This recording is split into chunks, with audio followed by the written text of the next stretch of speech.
getting some calls, and he thought he deserved to get one, and he passed the ball and kind of like shoved me, so I shoved him back, and then, I mean, it's part of the game. Like, it's nothing that needs to be overblown.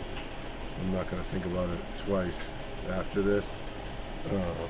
So it's just intensity that happens in the game. Obviously, I'm passionate about winning. I'm a competitor, and at that moment in the game, I'm not going to back down from anything, and neither is he. And that's just how basketball is. So, it happened.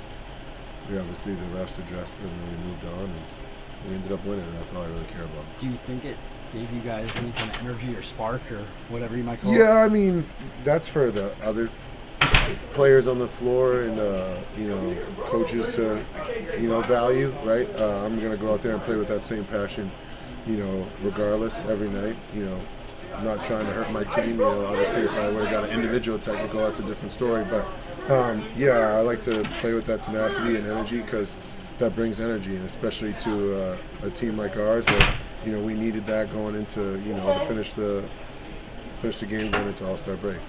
Obviously, shoving's one thing. Was it just a physical game? Did you feel that? Yeah, I mean, I just think that's how we want to play. I mean, we've always tried to be a physical team on the defensive end and establish, that we're going to be physical throughout the game. And obviously, the refs were calling it tight. And I was on the unfortunate end of some calls, which it happens. It's a long season. It's game 52. Is it today? Was today 52? I don't know. 53. Yeah, 53. But it happens. So we always want to play physical. So to answer your question, Isaac called you an enforcer.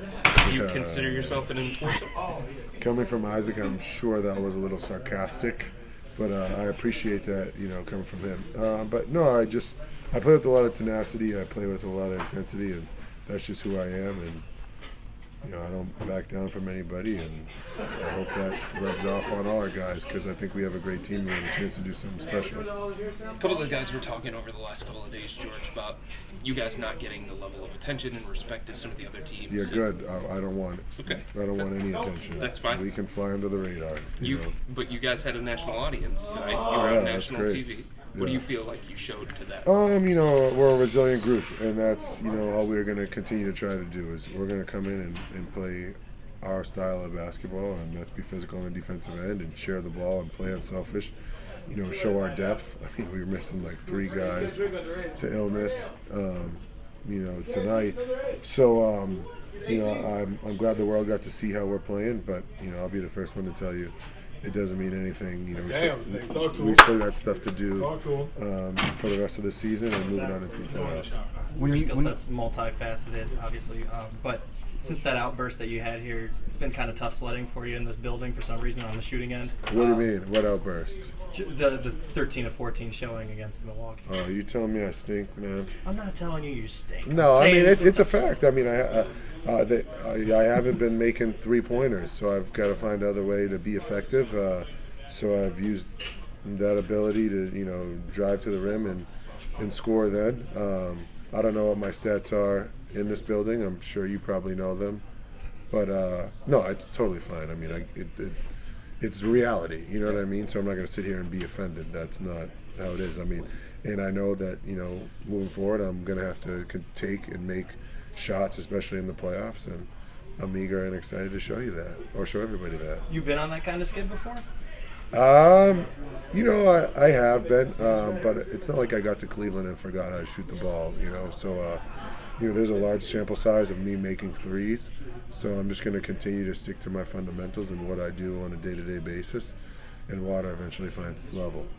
When you guys talk about playing for each other and how you guys have embraced it, what has been the key factor in allowing that to happen at the level it has? I think we realized early on we had to depend on each other to win games when guys were out, and then we realized how much easier and more fun it is to play that way, and continuing to buy into our roles and enjoy the process of growing and getting better every day and winning through that process. And it's been a joy to come to work. It's been a joy to be a part of this team, and I think all of us feel that, right? And when you have that feeling, you don't want to let that go because it's good basketball, it's good vibes, it's good to be around. We're forced to be around each other for so long that you want to keep that, that sacred energy and continue to play that way because it produces great basketball and we win.